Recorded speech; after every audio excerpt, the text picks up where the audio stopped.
I will wake up in the morning and I start painting. That was my dream. It's not very difficult to define Abhishek Sen, it's very easy. I just do my work, what I enjoy, and whatever good, bad, ugly criticism or love I get from my audience, I accept it. But I stick into my basic things, my basic ideas and devotion and honesty. Enjoy my work and life. That's the whole idea of my practice.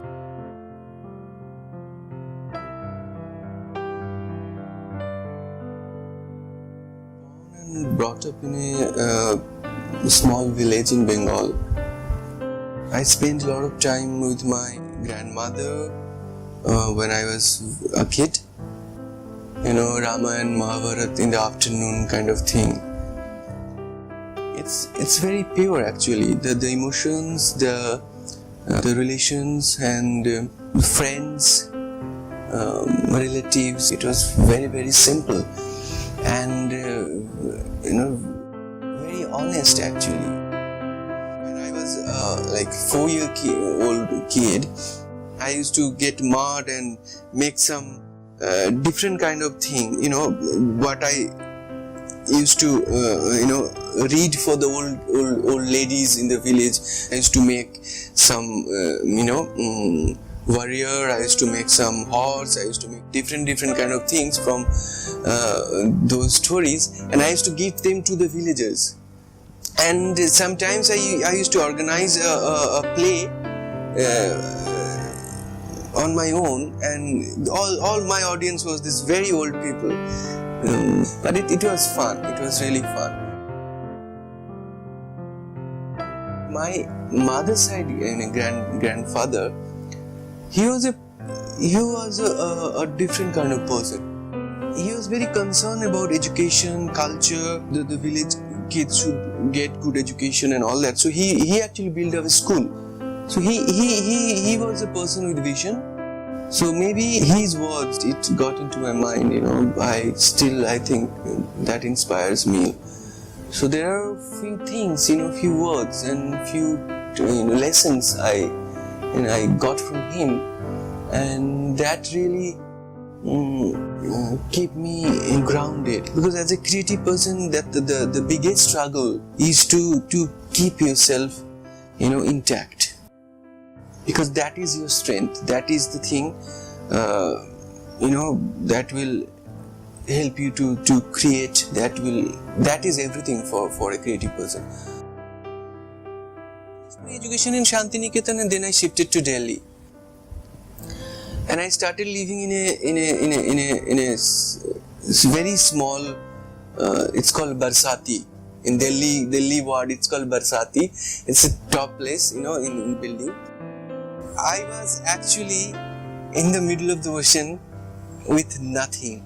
But somehow I got my first project within a month in a publishing house called Penguin, in a very nice mythological stories. So I illustrated them. I was painting on the wall, I was doing mural illustrations and advertising agency, this cartoon, the storyboard, whatever. In my practice, studio is very, very important. It's like a temple for me.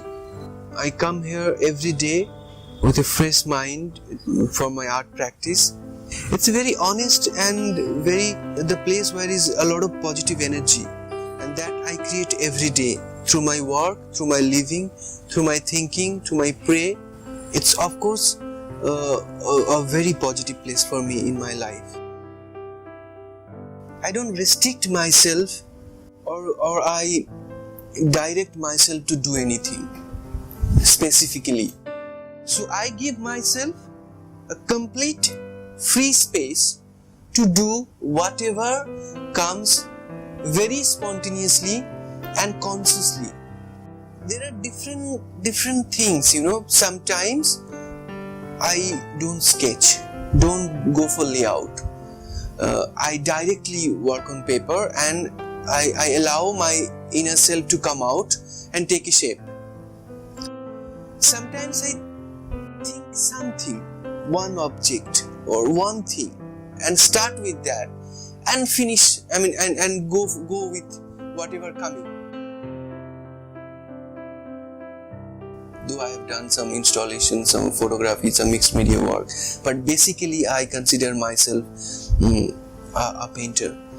From my childhood, I loved that water-based thing, That's a play actually in between. You will try to control him, and she will try to control you. It's like a relation, So both are actually trying to control, and you settle down somewhere in between. She will say, "Okay, I'm done." I said, "Okay, I'm done. So let's settle down." It's like a relationship. It's like love affair. It's very pure and it's fun. I don't consider myself only an intellect-based artist. The practice is so important for my work, so I cannot really keep myself out of practice for a long time. I can take a break, but I lose that connect. I call it the connect with God through my body, through my physicality and the work. So I don't want to lose that connect with the God.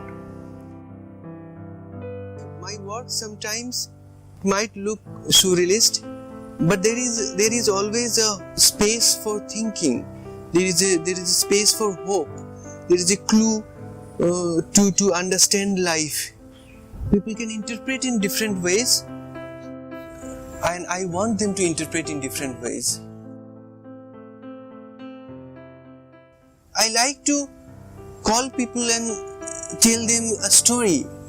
My way of saying this, a little bit lyrical, a bit poetic, a bit surrealist.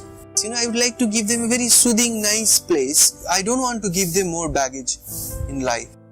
In my last show, the show called The Bedtime Stories, I have painted one rhino carrying a concrete housing in top of him, and lots of flamingos in the down, and a tree with lots of fruits, and there is a nest in the top where a tiger is having a fish.